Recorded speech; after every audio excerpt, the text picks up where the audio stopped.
Hi student, कैसे हो? सब बढ़िया। ओके, हम 9.1 का मैथ में कल क्लास 10th में सेकंड सॉल्व करने वाले हैं। और उसमें क्या दे रखा है देखो। आंधी आने से एक पेड़ टूट गया। ओके, तो उसमें जो टूटा हुआ भाग है वो इस तरह से मुड़ जाता है, सीधा था, अब गिर गया जमीन पे, कि जमीन के साथ में छू गया और 30 डिग्री का कोण बना लिया। ठीक है, अब वो कह रहा है कि जो पेड़ के जस्ट जो जड़ से लेके और उस दूरी जहां पर उसने जमीन को छुआ है वहां तक की जो डिस्टेंस है वो है 8 मीटर। तो पेड़ की ऊंचाई ज्ञात करनी है। सेम केस है, पहले वाला सवाल ही समझते हैं। क्वेश्चन नंबर 2, मतलब आंसर नंबर लिख लेंगे। आ जाओ भैया। तो एक पेड़ है हमारा। सपोज करो यहाँ से हमने पेड़ बनाया और यहाँ से इसका धरातल है। अब पेड़ तो पेड़ ही है, चाहो तो आप बना सकते हो, अच्छा खासा पेड़ दिखेगा। ये बिल्कुल इसमें फल आने वाले हैं। ठीक है, ये मौसम अच्छा है। लेकिन आंधी आ गई। अब आंधी तो आंधी है। तो हुआ क्या कि बीचों बीच में से वो पेड़ लंबाई के कारण टूट गया। और टूटकर ये जो हिस्सा है इसको लेट सपोज पहले टोटल इसकी हाइट मानो पेड़ की, यहाँ से यहाँ तक। हमने उस पेड़ की टोटल हाइट को मान लिया कैपिटल एच। ठीक है, और यहाँ से हिस्सा जो टूटा है और जहां तक हिस्सा था, जमीन से लेके जिस हिस्से से वो टूटा है वहां तक की हाइट को मान लिया H1। ठीक है, और उसके बाद ऊपर वाली जो हाइट है उसे मान लिया H2। ठीक है, ये हमारे पास रहेगा। अब बात यह है, जहां से टूटा है तो ऊपर की जो हाइट है पूरी मूव करके यूं आ जाएगी, राइट। तो यहां से लेके यहां तक सपोज करो वो हाइट आ चुकी है। और क्या कह रहा है कि हाइट से जो पेड़ नीचे आया है, नीचे को जो हिस्सा छुआ है जमीन को, वो जमीन के साथ में जो कोण बनाता है वो थीटा इक्वल टू 30 डिग्री बनाता है। इसके अलावा हमको क्या दे रखा है कि पेड़ का पाद यानी foot point of the plant या tree, foot point of tree, पाद बिंदु से कहते हैं शुद्ध हिंदी में। यहां से लेके और जहां तक उसका सिरा छुआ है वहां तक की जो डिस्टेंस है 8 मीटर है। ठीक है, ये डिस्टेंस ये हमको सवाल में दे रखी है, राइट। तो चीजें समझ में आई आपको? पहली बात, जहां तक पेड़ का हिस्सा बचा हुआ है उसे हमने H1 माना, और जिसके ऊपर का हिस्सा जो टूट गया था और टूट कर यहाँ आ गया था तो हमने इसको माना H2। तो जो हिस्सा यहाँ से यहाँ तक का वही तो नीचे गिरा है, यही हुआ ना। ये यहाँ से नीचे गिर गया तो गिरा कौन सा है? H2 वाला गिरा है। तो हमने यहाँ से लेके और यहाँ तक की जो पूरी डिस्टेंस है उसको H2 मान ली, राइट। अब इन्हें कुछ नाम दे दो जो आपको समझने के आसान से बना रहेंगे। आपने ए तो इसको बोल दिया, बी इसको बोल देंगे, ठीक है, सी यहाँ हो गया, ए बी सी एक ट्राइंगल हो गया। और क्योंकि इस जगह क्या बनता है 90 डिग्री राइट एंगल, और ऊपर का जो बिंदु है उसे कह देंगे डी। ठीक है, तो ये चीज हमारे पास। अब इसमें लिख सकते हो चाहो तो क्या क्या आपको गिवन है, दिया क्या है सवाल के अंदर तो दिया है, वो आप लिख सकते हो गिवन। क्या दे रखा है? सबसे पहले पेड़ की कैपिटल की पूरे जो ऊंचाई वो दे लो।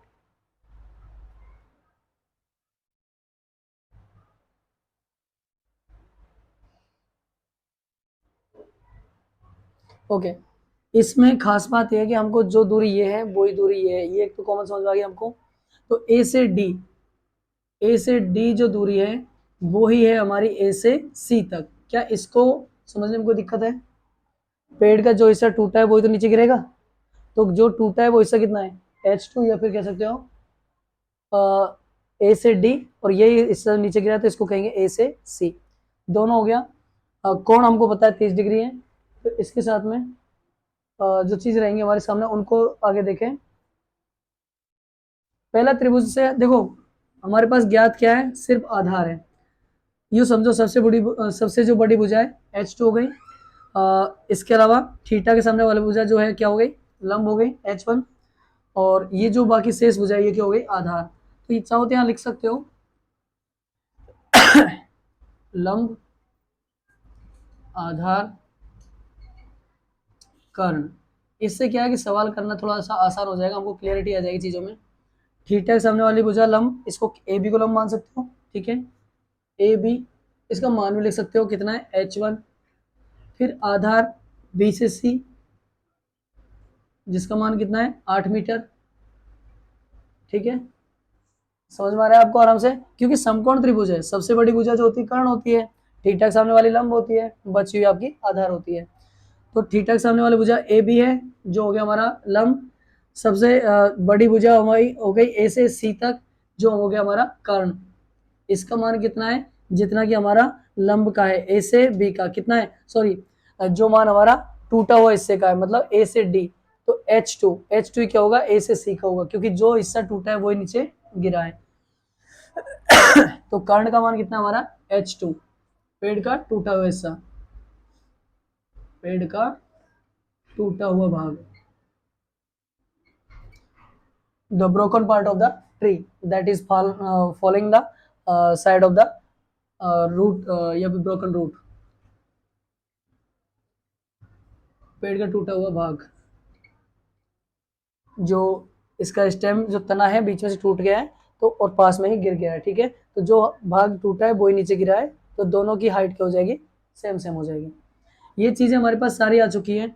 अब हमको क्या करना है, H1 और H2 दोनों को मान ज्ञात करना है। तो कैसे करेंगे, हमने बेसिक जाना था, हर सवाल में दो चीजें रहेंगी, एक तो अज्ञात है एक ज्ञात है, राइट। तो अज्ञात को ज्ञात किसके साथ करना है, जो हमको पता है जो दे रखा है, अननोन थिंग्स को नॉन थिंग्स के साथ कंपेयर करके निकालना है। नॉन क्या है हमारे पास, सिर्फ बी सी आधार दे रखा है, इसके साथ में हमको एक बार यूज करना है कर्ण को, और एक बार तो लंब को यूज करना है, एक बार कर्ण को यूज करना है। तो हम लाल बटे कक्का से समझेंगे।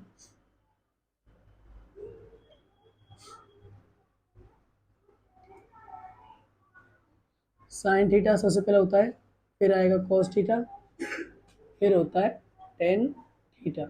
देखो आधार के साथ एक बार क्या आएगा, कर्ण, और आधार के साथ क्या आएगा आपका लंब। तो आधार बटे लंब का होता है इसमें दो चीज आएगी आपको, आधार बटे, देखो ऊपर की चीजों से यूज करना है, कोशिश करना है फर्स्ट लाइन में हमको प्रायोरिटी मिल जाए। तो आधार और कर्ण, आधार और कर्ण, इससे H2 पता लग जाएगा। फिर दूसरा है आपका वही आधार के साथ में लंब, तो आधार और लंब इसके साथ में आ जाएगा आपका, या लंब बटे आधार दोनों साथ में किया जाएगा टेन थीटा, और कोस थीटा आ जाएगा आधार बटे कर्ण से। तो यहां से हम पहला पार्ट निकालते हैं,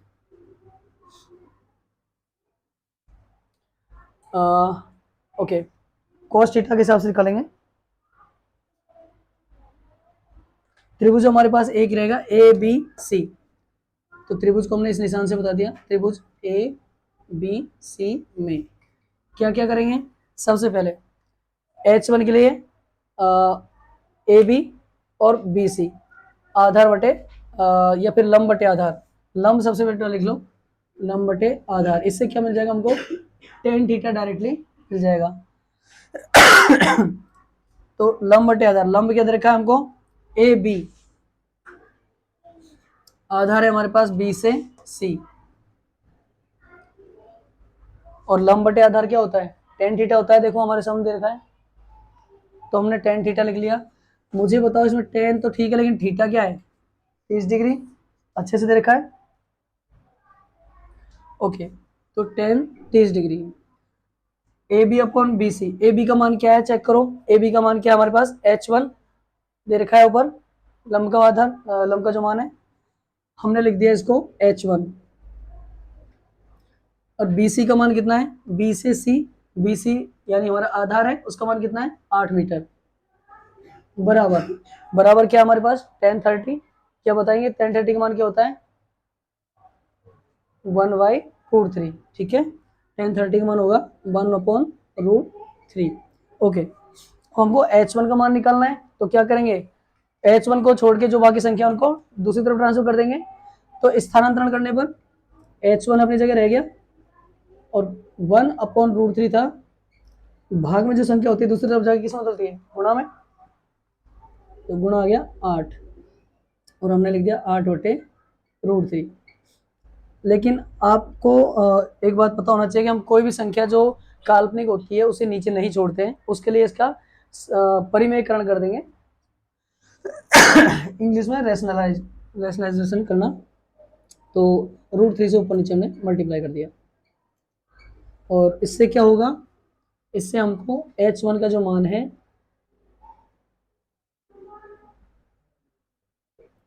8√3 अपॉन 3 और रूट 3 को मल्टीप्लाई करें क्या आएगा? ओके, तो वो हमारे पास आ गया 3। तो ये हमारे पास H1 का मान आ गया।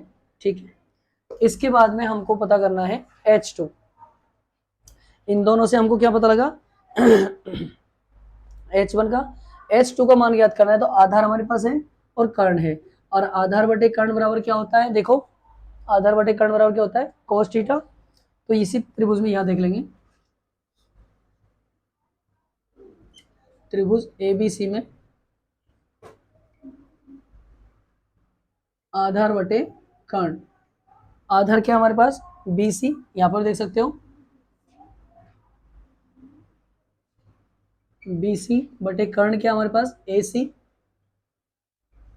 और आधार बटे कर्ण बराबर क्या होता है? cos थीटा होता है। ठीक है, तो cos थीटा हम क्या लिखेंगे? cos, और थीटा की जगह कितना हमारे पास? आपको यहाँ पे भी लिख सकते हैं, थीटा बराबर हमारे सवाल में क्या लिखा है? 30 डिग्री। तो cos 30 डिग्री हो गया। ए, इसमें BC का मान कितना है? BC बराबर 8 मीटर है। पक्का समझ आ रहा है? ओके, तो BC बराबर हमने लिख दिया 8 मीटर, और AC बराबर क्या है? हमारे पास सिर्फ H2 AC का मान, तो हमने H2 लिख दिया, बराबर cos 30 बराबर कितना होता है? √3/2 होता है। ओके, अब हमको क्या करना रहेगा? इसका क्रॉस मल्टीप्लाई कर दो। हमको H2 का मान निकालना है, कैसे निकालेंगे बताओ?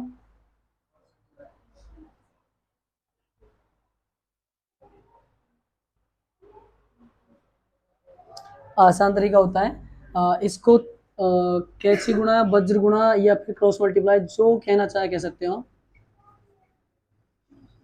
या फिर इंग्लिश में कह सकते हो क्रॉस मल्टीप्लाई है, मल्टीप्लाई। तो क्या करोगे? ये एक दूसरे से गुणा हो जाएंगे इस तरह से। इधर देखें आप, 8 को 2 से कर देंगे,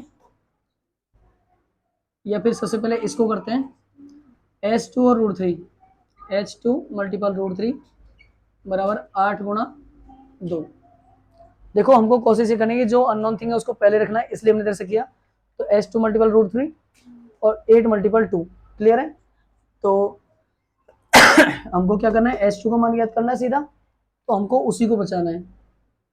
H2 यहाँ रह गया, 8 2 16 होता है, और ये जो √3 है वो क्या होगा? मल्टीप्लाई में है, मल्टीप्लाई की संख्या दूसरी तरफ जाके किसमें बदलती है? भाग में, डिवाइड में बदलती है। तो √3 का आ जाएगा, यहाँ आ जाएगा। तो ये हो गया हमारा H2 का मान। हमसे क्या पूछा था सवाल में? कह रहा पेड़ की ऊंचाई ज्ञात करनी है। पेड़ की ऊंचाई मतलब total height of the tree, it means capital H।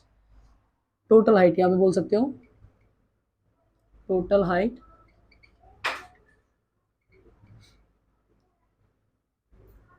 Of tree. पेड़ की पूरी हाइट कितनी है? H, capital H।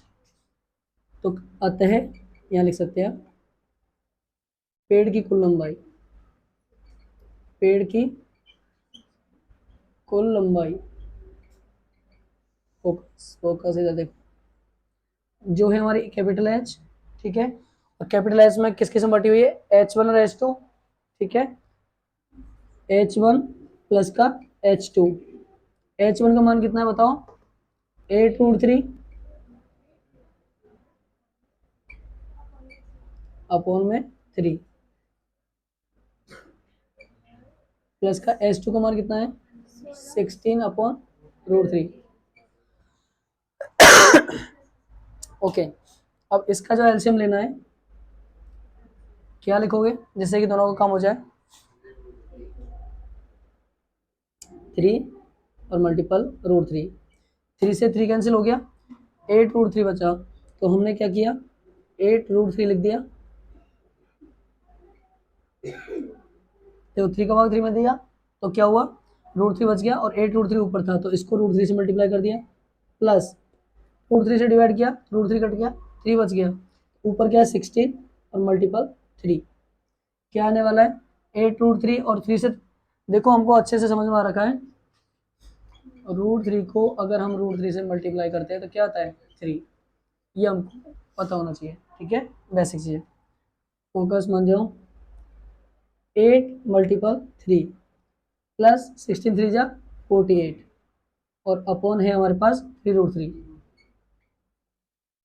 तो यहाँ पर क्या रहेगा, 8 3 जा 24 प्लस का 48 और अपॉन में 3√3 ऐड कर दो, कितना हो जाएगा ये 72 और यहाँ पर 3√3। क्या ये हो सकता है कि इससे डिवाइड और हो सकता है? सोचो, 3 से डिवाइड कर दो, 24 टाइम कट जाएगा भाई, 3 1 जा 3, 3 2 जा 6, बचेगा 1, 3 4 जा 12। तो क्या आ जाएगा, इसको और भी टाइम से कर सकते हो आप। 24 को क्या कर सकते हो, इसको चलो पहले लिख लो आप 24/√3, यहाँ भी छोड़ सकते हो आंसर को, नहीं तो 8 मल्टीपल √3 लिख सकते हो, क्योंकि 8 3 24 होता है और हमने √3 को बांट दिया, और क्या करेंगे, नीचे आपका √3 दे रखा है तो इससे कैंसिल आउट हो जाएगा, इससे ये कट गया, आंसर क्या आ जाएगा आपका 8√3। ये होगा आपका कैपिटल H, पेड़ की कुल ऊंचाई। पूरी तरह से सवाल आसान है, बस इसको समझना है, स्टेप बाय स्टेप चलेंगे आप। हमने H1 यह ज्ञात किया है, H2 यह ज्ञात किया है, लास्ट में कैपिटल H ज्ञात करना है, दोनों को ऐड करके हमने कैलकुलेशन की है। इसको आप अच्छे से समझें और स्क्रीनशॉट ले सकते हैं, और इसी तरह के नेक्स्ट क्वेश्चन के लिए वेलकम बैक हमारे वीडियो में आए। Thank you.